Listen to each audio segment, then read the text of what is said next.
দর্শকরা খুল্লম খুল্লা দেশবাইকে স্বাগত জানাচ্ছি। দর্শকরা, একটা মজার জিনিস আজকে আমি আপনাদের দেখাতে যাচ্ছি এবং আপনারা সেটা দেখার পর আপনাদের কাছে আমি কিছু প্রশ্ন ছুড়ে দিতে পারি। আপনাদের মনে আছে দর্শকরা, তার আগে অনুরোধ করছি যারা ভিডিওটা দেখছেন, যারা ইউটিউবে দেখছেন তারা সঙ্গে সঙ্গে সাবস্ক্রাইব করবেন এবং যারা ফেসবুকে দেখছেন তারা ভিডিওটা বেশি বেশি করে শেয়ার করবেন। দর্শকরা, একটা কথা আপনাদের সামনে আমি বলছি। আপনাদের মনে আছে দর্শকরা, বড়াইল ভিউতে হোটেল বড়াইল রিজেন্সিতে একটা অনুষ্ঠানে নৃত্য নিয়ে সারা শিলচর তোলপাড় হয়ে গেছিল এবং অশ্লীলতা এবং সেই হোটেল কর্তৃপক্ষ অশ্লীল কাজ করেছিল এরকম কথা বলা হয়েছিল এবং শহরের বিশিষ্ট বুদ্ধিজীবী থেকে শুরু করে বিভিন্ন সংগঠন রাস্তায় নেমেছিল, প্রতিবাদ করেছিল, যার ফলে হোটেল কর্তৃপক্ষ তাদের ক্ষমাপ্রার্থী হয়েছিলেন। মনে আছে, খুব ভালো কথা। এরকম সচেতন মানুষের আন্দোলন থাকা উচিত এবং শহরের মানুষ যে সচেতন, আমাদের শহরে একটা সংস্কৃতি রয়েছে, সেটার একটা নিদর্শন তারা রেখেছিলেন।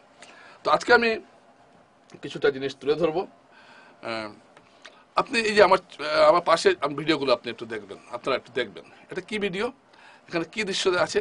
যে অল্প বয়সী কিছু মেয়ে এখানে নৃত্য করছে। কোন জায়গায় এটা? এটা হলো গান্ধী মেলা।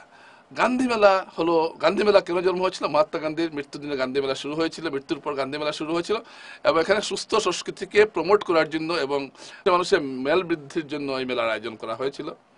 এই মেলায় চিত্রহার নামে যে একটা শো হয়, এই শোর একটা দৃশ্য আমি কয়েকটা দৃশ্য এখানে দেখাচ্ছি। এই দৃশ্যটা, আচ্ছা, এই মেলা তো আর কোনো বেসরকারি কর্তৃপক্ষ আয়োজন করেনি, এই মেলা আয়োজন করেছে গান্ধী মেলা কমিটি, শিলচর পুরসভায় মেলা। শিলচর পুরসভা হলো শিলচর ঐতিহ্যের একটা রক্ষক ও বাহক। আপনারা জানেন যে ভাষা আন্দোলন থেকে শুরু করে যাবতীয় আন্দোলনে একসময় শিলচর পুরসভা নেতৃত্ব দিয়েছে এবং শিলচর পুরসভাকে আমরা শহরের গার্জিয়ান হিসাবে অভিভাবক হিসাবে মনে করি। এবং এখানে এই নৃত্য প্রদর্শিত হচ্ছে, ভালো করে লক্ষ্য করুন। এটা কি অশ্লীলতা নয়? যদি বড়াইল ভিউর নৃত্যটা যদি অশ্লীলতা হয়, তাহলে এটা কি অশ্লীলতা নয়? এটার বিরুদ্ধে কি প্রতিবাদ জানানো উচিত নয়? একটা মেলার মধ্যে এ ধরনের নৃত্য চলছে, বাচ্চা কাচ্চারা যাচ্ছে আসছে দেখছে, এটা কি চলতে দেওয়া যায়? দেখুন, আমি শ্লীল অশ্লীলের পক্ষে নই, আমি অশ্লীলের বিচার করেনওয়ালা আমি কেউ নই, আমি বলছি না কিন্তু বড়াইলপুর ঘটনার এবং যখন যে অশ্লীলতার প্রশ্নটা উঠেছিল, এখানে কি এটা উঠতে পারে না? এখানে একটা সরকারি প্রতিষ্ঠান এটা করছে, তাদেরকে কি প্রশ্ন করা উচিত নয় যে আপনারা কেন এই ধরনের শোর পারমিশন দিলেন? এখন যদি আপনারা বলেন কতটুকু কাপড় চিপড় কতটুকু না পড়লে অশ্লীলতা হয়, সেটা আমি জানি না, এটা কোনো মাপযোগ আছে বলে আমি জানি না। অনেকে বলবেন না, ওইটাতে তো বেশি দেখানো হয়েছে, এটা কম দেখানো হয়েছে, তো এটা অশ্লীল নয়। এরকম যদি ভাবেন তো আমার কিছু করার নেই। কিন্তু সব জায়গার একটা মহত্ব আছে। দেখুন, বন্ধুরা বনে সুন্দর, শিশুরা মাতৃকুড়ে একটা কথা আছে। আপনি সব জায়গায় সব কাজ করতে পারবেন না। মন্দিরে আপনি যদি শাড়ি পরে বা পাজামা পাঞ্জাবি পরে যান, সেটাই শোভা পায়। মন্দিরে জিন্স টিন্স পরে গেলে ভালো লাগে না দেখতে। ঠিক এরকমভাবে এক একটা জায়গার এক একটা ধর্ম আছে। এই মেলাতে সবাই এসেছেন, এখানে এই মেলাটা এই ধরনের অনুষ্ঠানের জন্য নয়, কিন্তু এই মেলাতে এই ধরনের অনুষ্ঠানের আয়োজন করা হচ্ছে। তো যারা সংস্কৃতি অপসংস্কৃতি নিয়ে চর্চা করেন তারা এই ব্যাপারে কেন নীরব রইলেন আমি বুঝলাম না। তো আমি মনে করি যে শিলচরের সুশীল সমাজের অন্তর্পক্ষে এই জিনিসটাও দেখা উচিত এবং গান্ধীমেলা কর্তৃপক্ষকে এই ব্যাপারে একটা আলটিমেটাম দেওয়া উচিত যে আপনারা এগুলো বন্ধ করুন, এগুলো ভালো জিনিস হচ্ছে না। দেখুন, দেখুন, এটা পুরো শিলচর পুরসভা এই মেলাটা পরিচালনা করছে, অন্য কেউ নয়।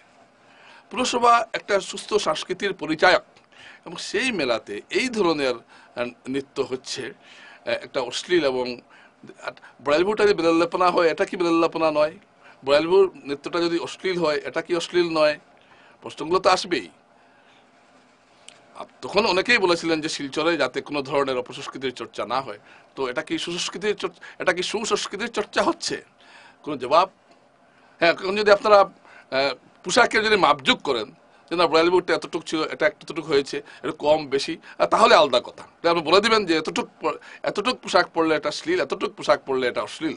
সে একটা করে, যারা এই বিষয়ে কথাবার্তা বলেন তাদের উচিত এই বিষয়ে একটা ব্যাখ্যা দেওয়াটা উচিত। তো এই কথাটা আপনার সামনে তুলে ধরলাম, আপনারা একটু চিন্তা ভাবনা করবেন। আমার মনে হয় এই বিষয়টা নিয়ে শিলচরের প্রতি নাগরিকের একটু ভাবা উচিত। আমি বলছি না যে ধুমধুমিয়ে গিয়ে করে দেওয়া, হুইল্লুর করাটা বলছি না। এটা মেলা কর্তৃপক্ষের সঙ্গে আলোচনা করে সুশীল সমাজ থেকে একটা দাবি উঠুক যে আপনারা এটা বন্ধ সুন্দরভাবে সুস্থভাবে এখানে নাম কামাবার জন্য বা সংবাদপত্রে বা মিডিয়া আসার জন্য নয়, সঠিক একটা উদ্দেশ্য নিয়ে মেলা কর্তৃপক্ষকে বলা উচিত যে আপনারা এগুলো বন্ধ করুন। নমস্কার।